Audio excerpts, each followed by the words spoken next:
communicate with the outside world. Okay, thank you. So, social media platforms, diba? Like Facebook, like YouTube, and other social media platforms. So, in these social media platforms, the language they usually use is the English language. For us to become a better user for social media platforms, we must know the English language. Gen Z kids will grow up with a highly sophisticated media and computer environment and will be more internet savvy and expert than their generation V or runners. So of course, because we already know that Generation Z loves technology, so let's go together on how to teach them so they don't feel boring. So thank you for listening. So I will give the floor to the next reporter. Good morning once again, everyone. Dear students, how are you? Are you still with me? Yes. If you are still with me, clap once. Yeah. Are you willing to listen to me? Yes. If you are, clap twice. Am I beautiful? No. Yes. If yes, follow me. Oh my God. Thank you. So now, we are in the fourth category of teaching English. So, it is the outcomes. And outcomes is classified into communicative competence, which is also classified into four following competencies. So, when we say communicative competencies, the word itself, communicative, it is focusing on how people or individual communicating other people. Do you understand? Yes. Very good. So let's move forward to the first competencies, considering communicative competence, the grammatical linguistic competence. So this grammatical or linguistic competence focuses on how people uses grammar in saying or communicating other people through English language. Am I clear? Yes. If yes, clap once. Alright, thank you. So move forward. Second, social linguistic competence. So, by the word itself, social, it is our opportunity, or if we are going to become fluent in saying English or using English language, we are able to communicate other people, even if it is not a Filipino citizen. Do you get me?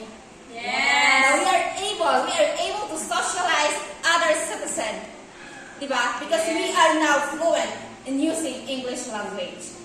So, the next one, discourse competence.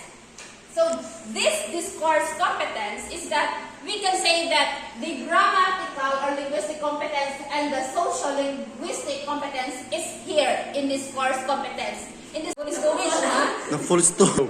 discourse competence, grammatical and social linguistic competence is in. If we are able to say not just grammatically, or we are able to say English language and able to communicate other people fluently, not just by using grammatical appropriateness. Number 3, discourse competence. So in this competence, the grammatical and social linguistic competence must in. So we are not just only saying fluently English language, but we are able to use appropriate grammatical competence or grammar using English language, and we are able to communicate other people. It is because in communicating other people using English language, that is called social linguistic competence. And that grammatical and social linguistic competence must be in discourse competence.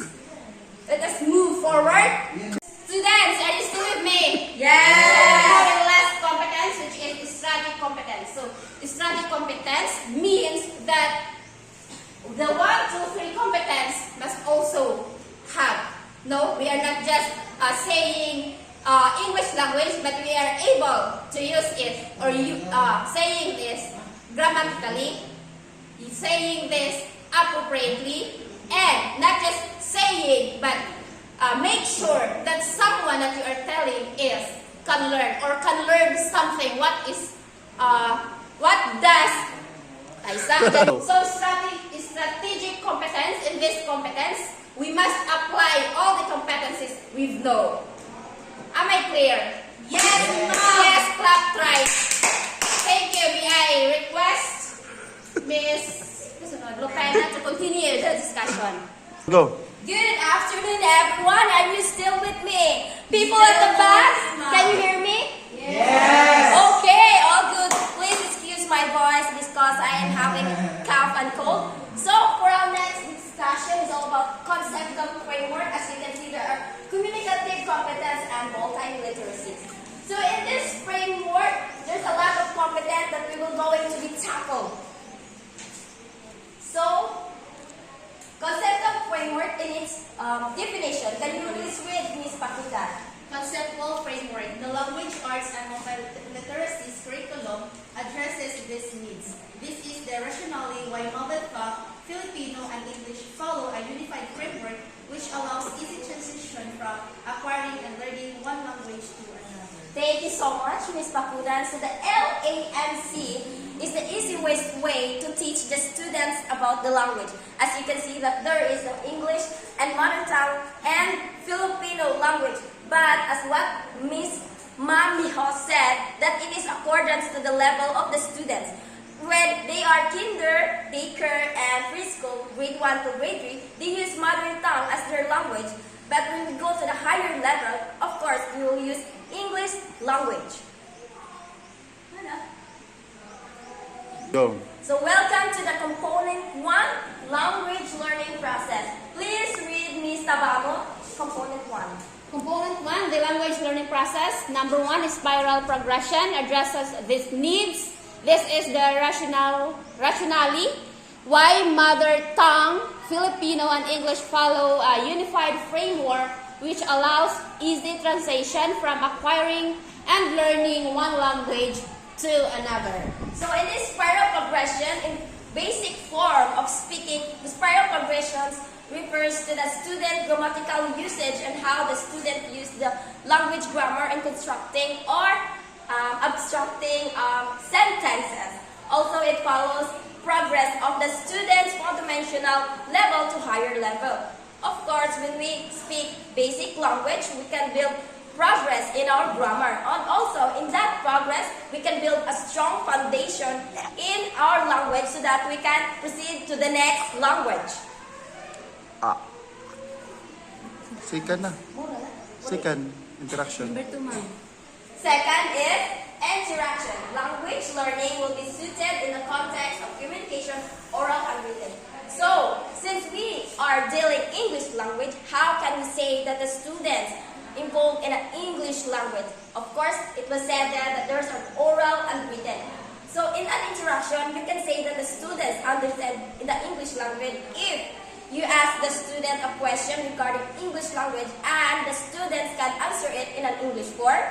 You let the students speak in front and that's an oral. So if you said written, then you can write essay or a reflection to the students in regard or in connections to the English language. So there are many interactions activities that can help the students. Okay, we are now in the second outcomes. If we are going to become fluent or able to learn in English language, the multiliteracies. Multiliteracies recognize that there are many kinds of literacy at work within our society. The curriculum aims to help learners acquire highly developed literacy skills that enable them to understand that English language is the most widely used medium of communication in trade and the arts, sciences, mathematics, and in the world economy.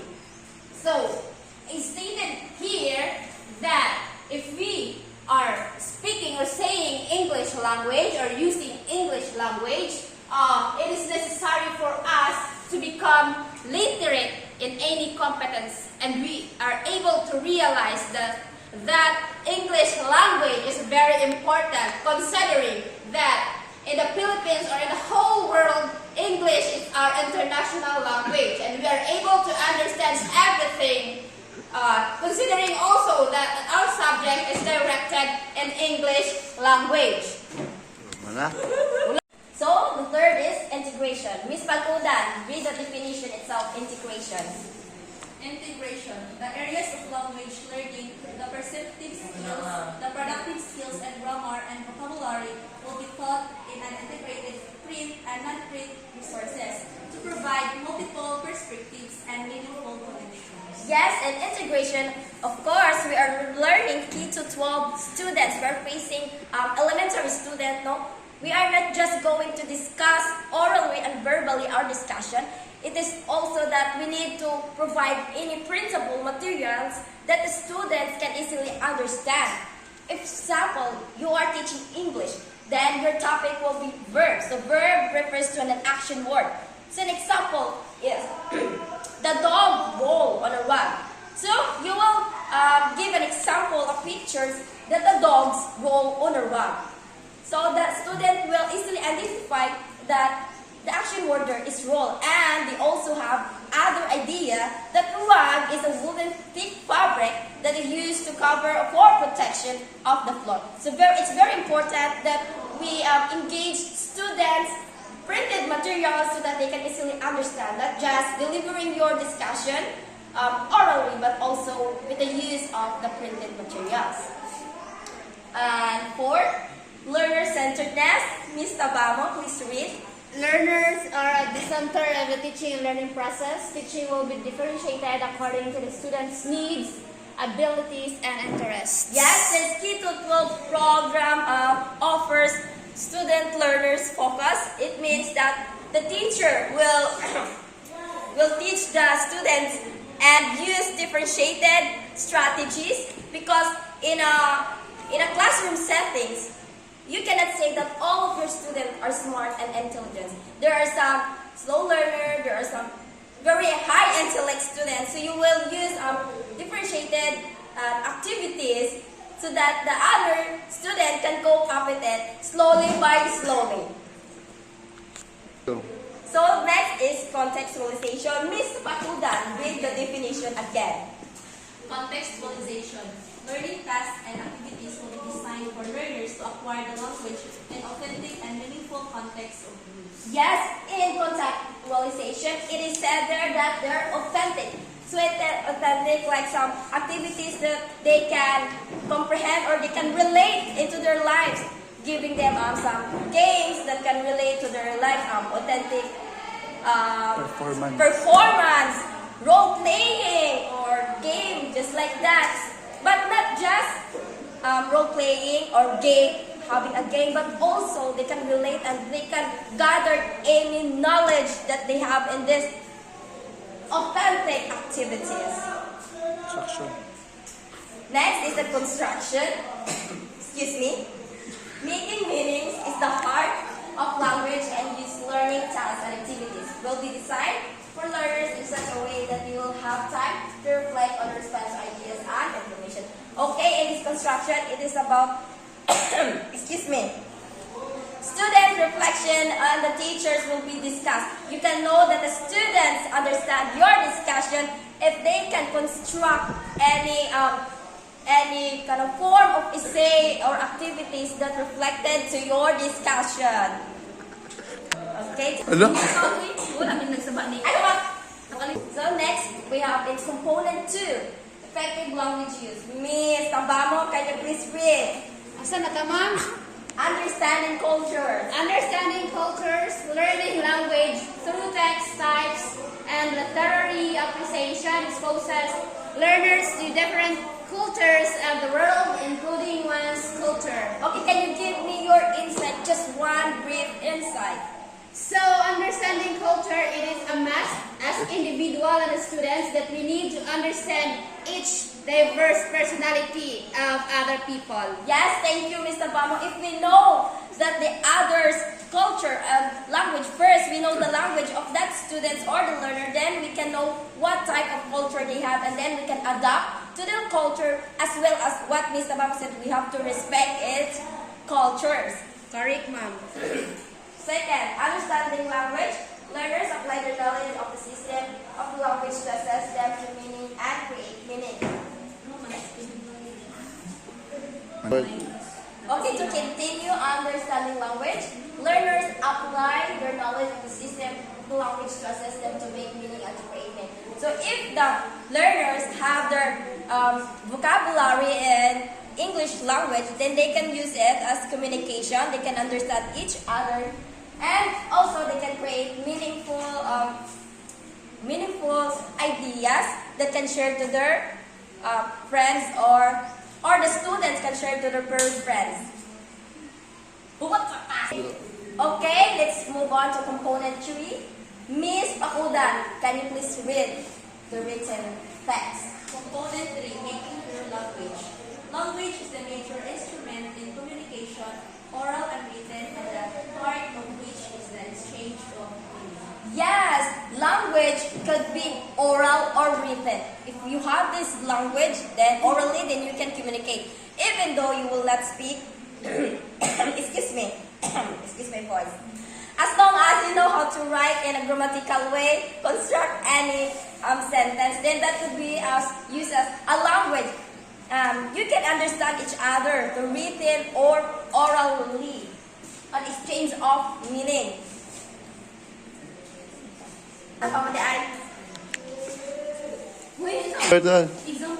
Okay, the table represents the component to effective language use. We have oral language, political awareness. So in oral language, which could be this belong? In listening, speaking, reading, writing, or viewing. Listening and speaking. And phonological awareness. Listening. Book and print talent. Reading. Phonics and good recognition. Listening, speaking, reading, writing. Substance by Viewing. Fluency. Speaking. reading. And so forth and so on.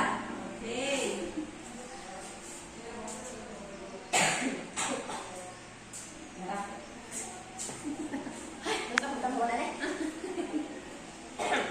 So, component 2, effective language use, we have domains, and this is kinder to grade 3, 4 to 6, 7 to 10, and 11 to 12.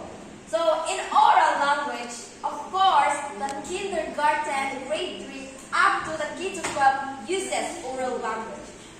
And phonological awareness, so only daycare and grade 3 use phonological awareness, because more on a higher level, they did not focus on phonological, but they focus on reading or constructing any sentences, as well as all antiphonics and word recognitions. Well, perhaps in spelling. And spelling, we have the grade 3 to 4 to 6, and then writing composition. All of the grade level use the writing composition, as well as grammar awareness, vocabulary development, reading comprehension. All the levels of learners uses this kind of domains. And as you can see, there's an attitude towards language and literacy and literature. Also, all the grade level uses this attitude towards language literature. So, to move forward to the next discussion, let me welcome Ms. Bakuda to demonstrate characteristic of assessment. Thank you so much. Lee? Okay, thank you, Miss Lopena. So, are you with me? Yes, ma'am. Are you still there? No. Okay, very good. So, the characteristic of assessment. Ma'am, are you with me, ma'am? Characteristic of assessment that we can use for us to know if our learners, for us to know if the English language we teach is effective to increase students' learning and development. Let it around that. Okay, so number 1, proximity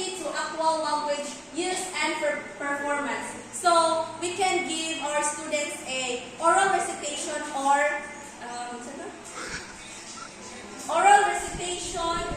asking question. Sakto. And number Sakto to. Uy, pas inakap. focus on the last one. Sige. So, characteristic of assessment that we can use for us to know if the English language we teach is effective to increase students' learning and development. So, here's our 5 characteristics of assessment. So, number 1, proximity to actual language use and performance. So, we can give to our students a oral recitation or asking them a question. And number 2, a holistic view language. So we can give them a reflection or a point of view from the students. And number 3, an integrative view of learning. We can give them a quizzes or a developmental approach or multiple choices, developmental appropriateness, and multiple referencing.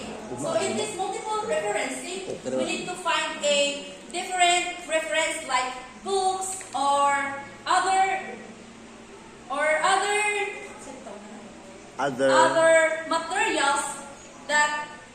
materials so that we can see or we can discuss the importance of English language to the students.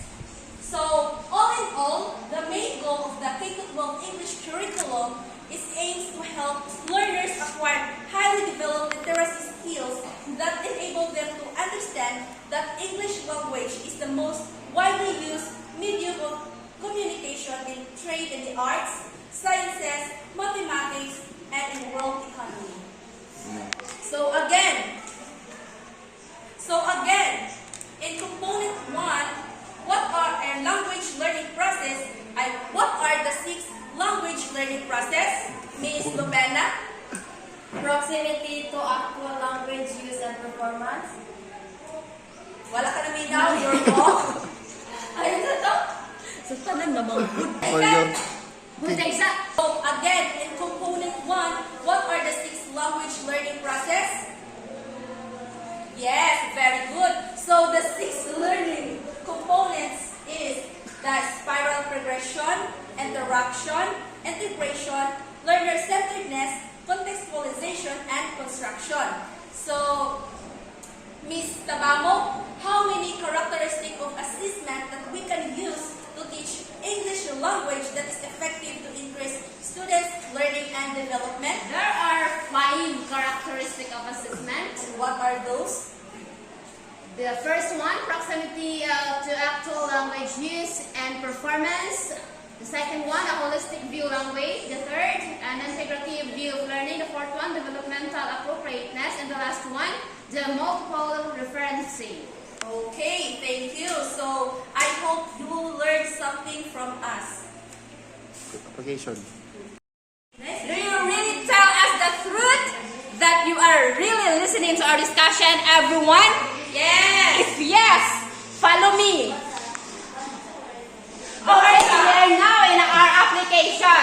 So listen or read carefully and comprehend the direction, everyone.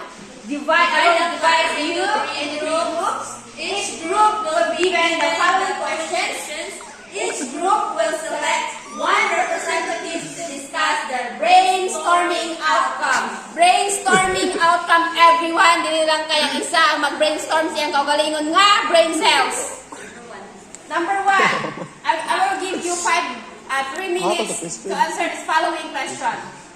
Start now. So also, we have here our assessment. I will give you another 3 minutes to answer, and I hope that you are really tell us the truth that you are listening to our discussion so that you can answer it appropriately.